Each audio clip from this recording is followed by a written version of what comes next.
Welcome. If you want to custom your keyboard with your own picture, I mean the theme of your keyboard with your own picture, for the first, in the REALME X3 SuperZoom, you have to go for the settings, and right now you have to go for the additional settings. Tap on the keyboard and in input method and go for the Gboard. Here we have to enter for the theme and tap right here.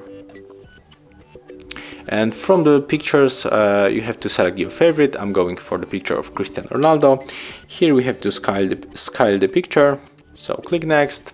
Here we can set up the transparency of the picture. I think that I'm going to pick up this one, click done, tap apply, and as you can see, that is our new keyboard theme.